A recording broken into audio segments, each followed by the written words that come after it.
I'm very happy to present to you now this project. In the DigiPlan project, we explored the development and state of digital plans and plan data in several European countries. And this study is the first of its kind, as Piera mentioned before, and thus we used an explorative approach that was necessary to use this explorative approach to shed light on more or less advanced digital practices in different spatial planning contexts. And also we found a high diversity across the cases. They all have in common that they are high ambitions everywhere and also continuous development. Now, first I would like to start with facts about the project. The project ran from January 2020 to June 21, and it was funded by ESPON with 300,000 euros. And as Piera mentioned, there were different partners. The lead was with the University of Copenhagen, and there with Professor Christian Tertner, who was not able to give this presentation, so I stepped in. Second partner was the Norwegian University of Life Sciences, then it was us and also Nordregio. The research partner also had this advisory group or stakeholder group, as we mentioned it, on their side with the representatives of the three stakeholders, as Piera mentioned. So in the project, we conducted expert interviews with 50 experts from different varied backgrounds. And you might be interested in the countries which we addressed, and you see it on the right. The 15 countries we looked at in an overview are all highlighted in blue. And then we did 6 case studies in that with selected countries, and they are highlighted in dark blue. The project results are very well documented in reports and in a synthesis report, and also in 5 thematic papers on scope, drivers, accessibility, legal status, and future opportunities. All these 5 are very important topics, as we found throughout the research. And these are, of course, available on the ESPON website, all these reports. And now a little bit about the structure of the presentation. After showing you the team, I would like to first address a few concepts and then give the findings of the overview of the 15 countries, then address the Swiss case study and conclude with policy recommendations. So this is has been the team on top in the physical kickoff in Denmark, and then later a screenshot of one of our online meetings. Now about the main concepts. We had to first define common grounds for the research, and for us the following concepts were important. First, digitization is the transformation from analog to digital format of data in our case, often by applying standardization and harmonization of data and by redefining regulations. Digitalisation is the way in which society or planning reacts to digitization, to this transformation of from the analog to the digital. So it's broader. Digital plan data is showing planning intentions, regulations, and risks and opportunities in a digital GIS format. Then many European countries have established digital plan registers, and also digitizing spatial planning processes, but the registers are an important component. And then the registers are shown in digital portals that provide access to plan data. So this was the first step in developing a common language in our research team by defining these key concepts. If we look a little bit closer, we can identify degrees of digitization of plans. And we can distinguish digital plan data in a broad sense and digital plan data in a narrow sense.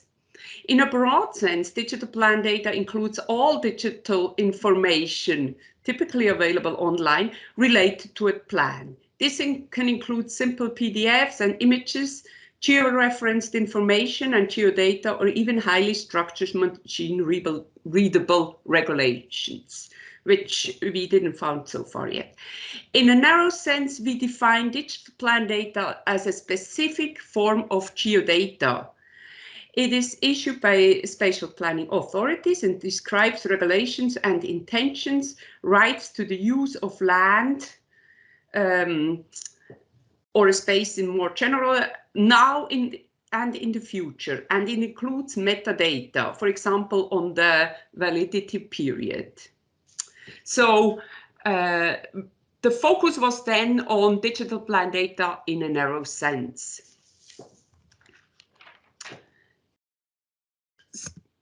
However, even with this definition, digital plan data can be very diverse. And that was what our comparison of the 15 countries, European countries, showed. So it was further important to identify key dimensions which are useful for characterizing the digitization of plans and plan data. And among these most important key dimensions are standards. For example, are they more or less strict? Data collection, how does it happen? How it is done? The data format, how is data presented? Then accessibility, and we can distinguish accessibility to different users. Often certain data are only available to the planners themselves. And the time dimension, what is the digital plan data referring to? Is it the current regulations? Is it future intentions? Collaboration, is it this digitization of plans and digital plan data? Is it conceived as a collaborative effort and approach, or is it the task of the government entities responsible for it? Then what is the relationship between digital and analog data? That is also very important. Is digital plan data representing all aspects of the analog data? And this last concept highlighted here is legal status. What is the legal status of the digital plan data?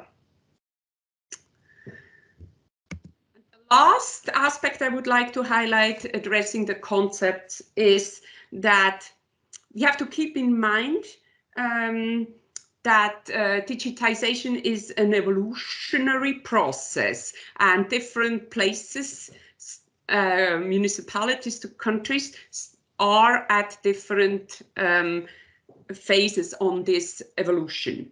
So the digitization of plan data is not new. It began to merge with the availability of GIS software with graphical user interfaces in the 1990s, and innovative towns and individuals who began to explore this potential. However, in the latest development, digital plan data has become embedded with established planning practices, and digital plans are becoming mainstream in planning processes, and plan data is further being integrated with other sectors and is now used beyond the traditional planning sphere, becoming part of a wider integrated digital governance. That's for many places and countries still a future ahead, but we see some ways there. Now, the second part of the talk, addressing the 15 European countries. And the scope of this part of DigiPlan project was an explorative, synthetic and up-to-date overview of the digitization of plan data in these 15 selected countries. And the goal was to describe key similarities and differences in the digitalization process of the plan, as well as current uses and foreseen development. And these three aspects are used for presenting the results later on. The method was based on a desk research mainly, but also qualitative structured interviews following the development of a questionnaire which allowed that.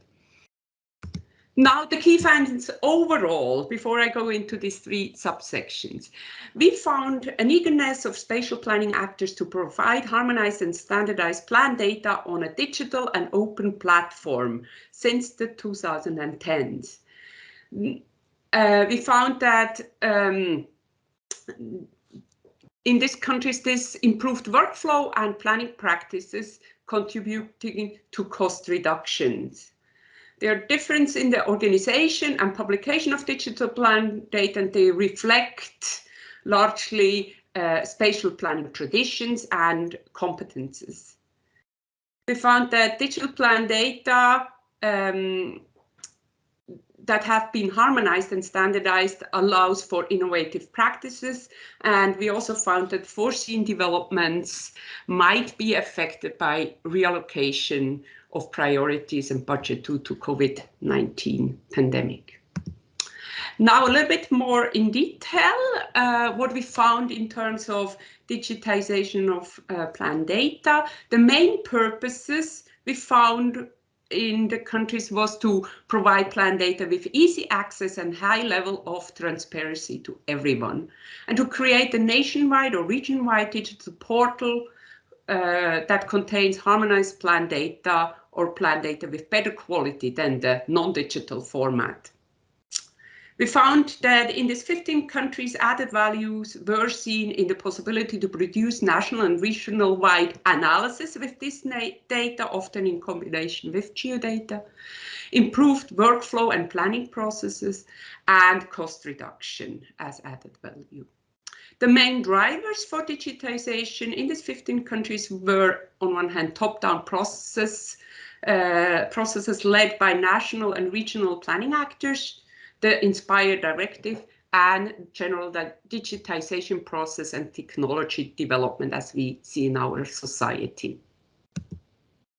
Furthermore, obstacles in these 15 countries were found in the lack of experience and technical experience that hampered the digitization process, in the low quality of the input data, the analog data, in lack of financial resources also. And in terms of standards and methods, we found among these 15 countries that there is a lot of country specificity.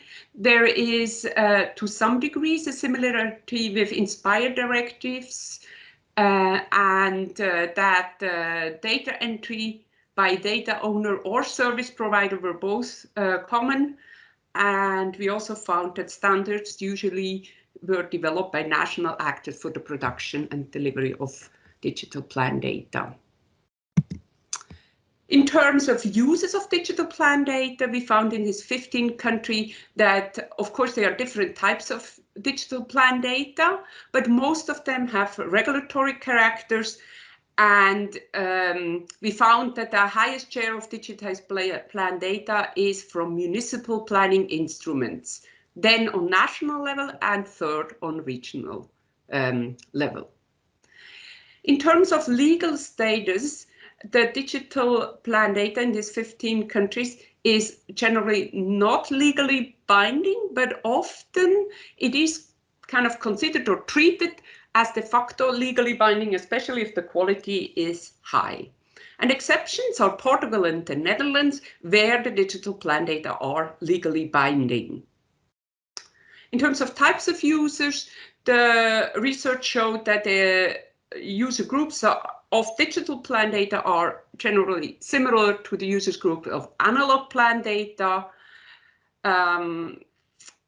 But we also saw that it is actually quite difficult to get a good hold of who uses the digital plan data from the portals, and it's not comparable among countries, the different ways to count the number of visits and users.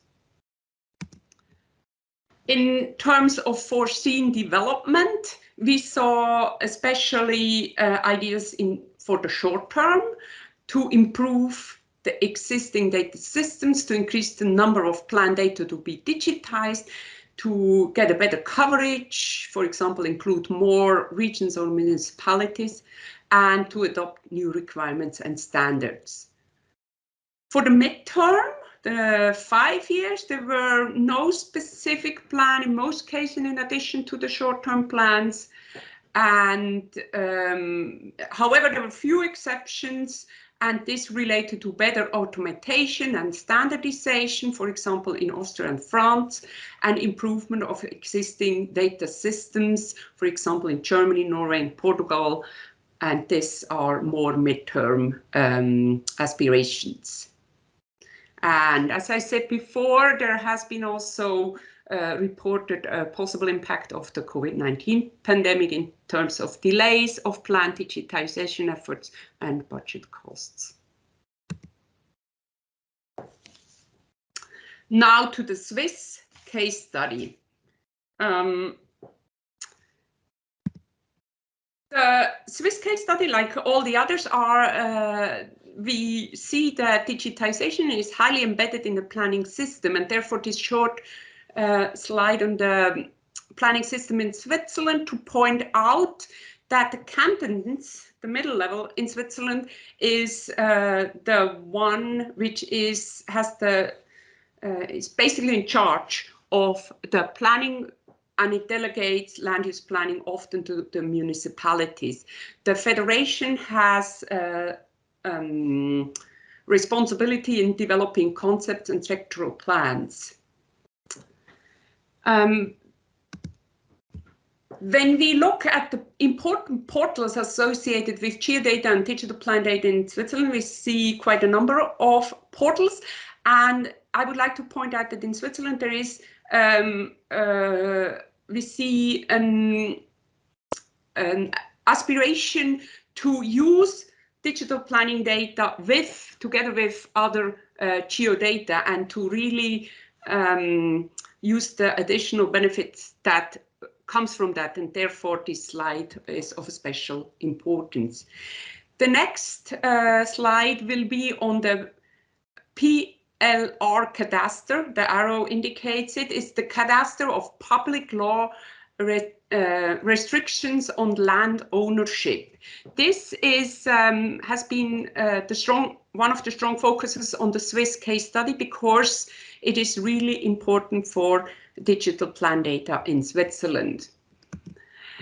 The PLR cadastre contains the public law restrictions of, depending on the canton, more than 20 topics from the fields of spatial planning, transportation, railways, airports, polluted sites, ground protection, noise, forests, and others. So it's all about restrictions to the property owners in terms of the use of their properties coming from public law.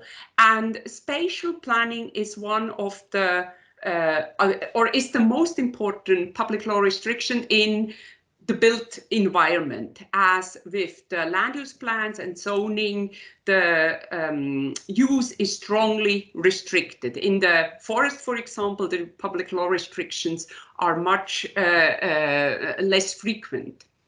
So these zoning regulations are part of the PLR cadastre, and the cadastre, of course, is shown on a portal, and excerpts can be taken out for each parcel, and they contain then all the planning restrictions among with the others. And since a few weeks, the PLR cadastre is available in all cantons and therefore for all municipalities and therefore for all parcels in Switzerland. And it's a great achievement. And I think 2 weeks ago, got this email that it is now available for all the cantons. It has been an endeavor which took more than 10 years, and part of it is not only because of the huge amount of data and the high quality, but also because the development of a mutually developed federal minimal data model for this PLR cadastre was taking a lot of time, since cantons, municipalities maybe, and then the federal government had to agree on what should be the minimal data model. Now, it has an outstanding quality, but it is not yet legally binding. But in many cantons, there are efforts to make that happen. But of course, that requires the adjustments of the laws and so on. So now the second aspect I would like to point out is the cantonal structure plan. This is the strategic element of the cantons, and their digitization is more a challenge, because strategic plans don't have as specific regulations, and they need to be fuzzy. And the question is how to avoid unwanted precision, which was easy on a paper plan, but with the facility to zoom in, that is more difficult. And so this is still work in progress, and a minimal geodata model for cantonal structure plan is still in the working. So now, in terms of synthesis for the Swiss case study, I would like to point out that digitization began in Switzerland in innovative cities and private companies, and then trickled up, if you want to say so. Then access to digital plan, land use plan data with the PLR cadastre is considered a great achievement. The federal minimum geodata models and deadlines have been crucial for this smooth implementation. And the time-consuming elaboration of data models is a challenge, but is necessary. And in Switzerland, it has been greatly supported by all the actors, that is actually done in a consensus approach. And then standardization and harmonization remain an issue for comparability, since their municipalities still have a lot of freedom in defining their regulations.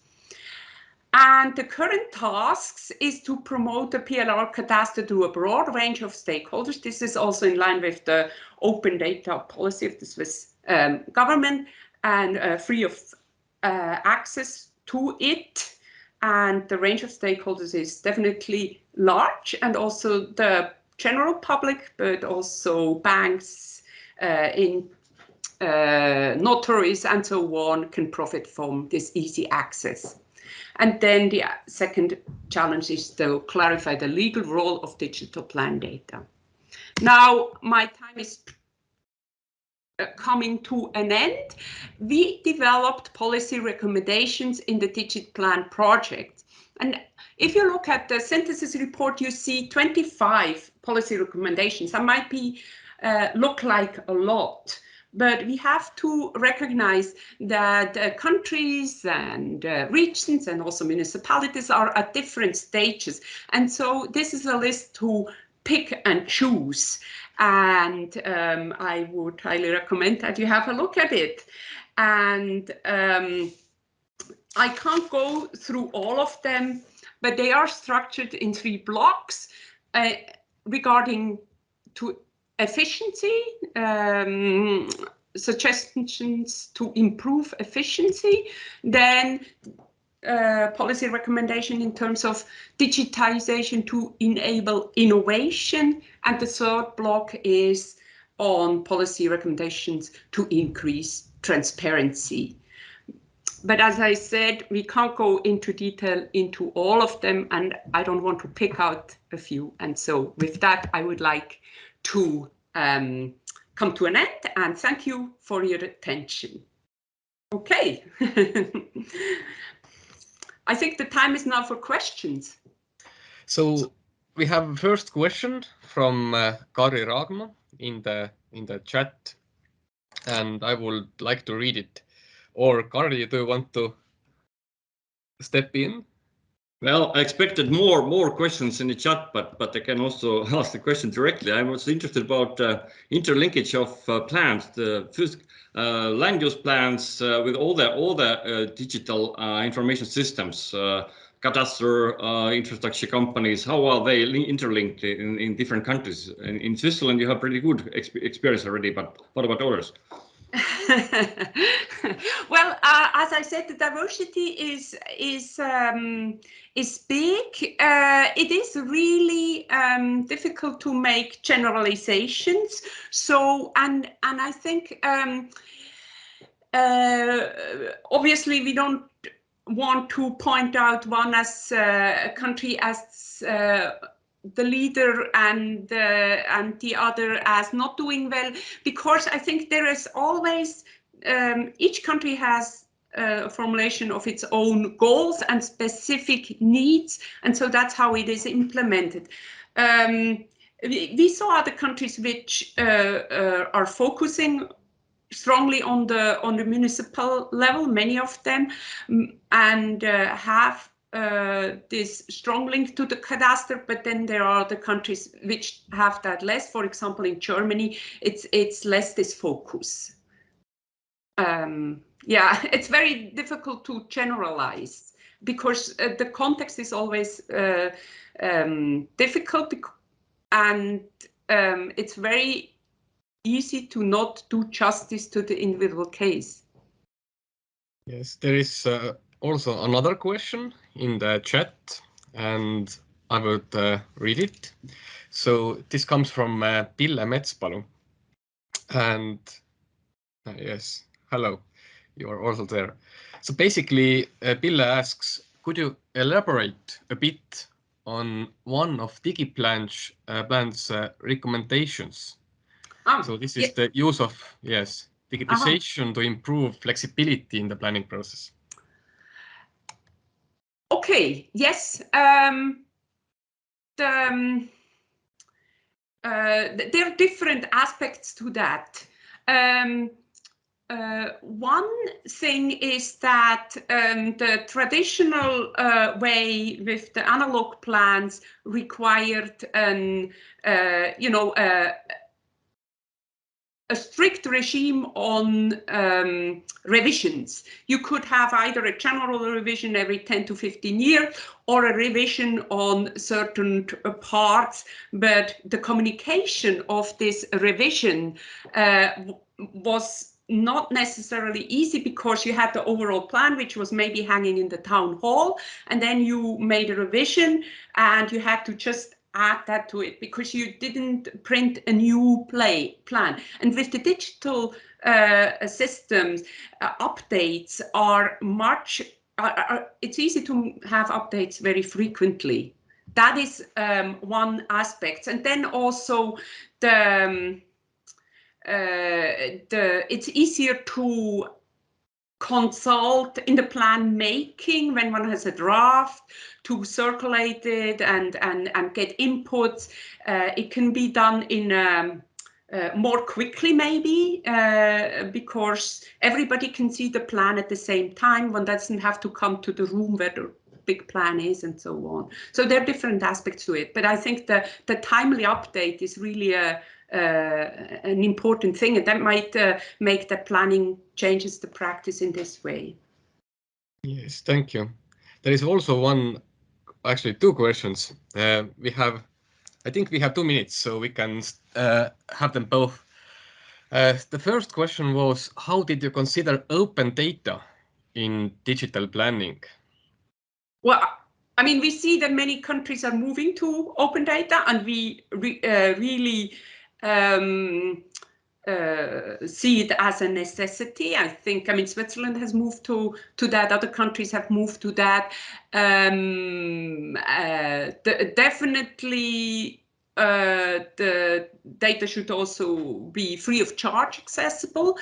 There's a question, of course, on in the process of making a new plan, which states are already open. Does one open in intermediate states and let the public have basically an real-time view of the plan-making process, or is it only the final document or the one which goes to consultation? There can be still such discussion open, but in general, the data, I mean, there's a strong movement towards open data. Mm. Yes, and perhaps the final or last question to Anna. You can always use chat if you have any questions coming later as well, and we can also answer these in the chat. But this question is coming from Tom Goose, and he asks, did you gather concrete examples of practical problems caused by digitization that planners encountered? Well, I mean, there are many problems on a technical level. If one goes into, the more one talks with the people who are close to the technical implementation, one sees the problems of, I mean, there are a lot of problems with the analog plan data. Once one tries to implement that into a digital form, one sees that many things have not been dealt with in a consistent manner, for example, from one municipality to others. You know, how one deals with little street parcels. Are they included, not included? How are they assigned to, and things like that. There are so many issues on that technical level to especially in Switzerland, where municipalities are in charge of this land use plans and have over time developed their practice. We also saw that sometimes not all the amendments which have been made actually ended up in the next overall revision. And so when the plans were digitized, one had to go back to the archives to really get all the data. So it was also really an improvement of the quality, but yeah, there's plenty of technical challenges.